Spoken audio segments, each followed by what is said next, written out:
grada na Ukrivi. Ja se izvinjavam što sam malo zakasnio. Tako kažu na ulazu vrata Bosne, iz Bosanskih Broda.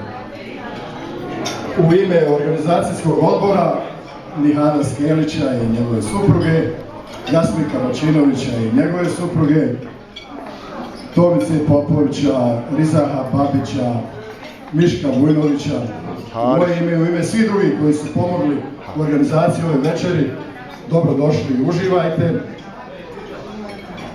A mi ćemo se potruditi da vam uzvratimo za vašu ljubav i prijateljstvo dolaskom na vaše zagrade. Pozdravljam ujedno i sve naše Drvećane širom svijeta, od Kanade i Sjedinjenih Američkih Država do Norveške i Švedske i naravno sve one koji su se vratili u Derventu ili koji u Derventu navraćaju tijekom godišnjeg odmora. Uživajte u ovoj večeri, a za nju će se pobrinuti i ova dva mlada glazbenika, Nika i Mile. Oni će vam otpjevati sve dervenske hitove, bar one koje Dervenčani vole, i sve vaše. Hvala i svako dobro svima.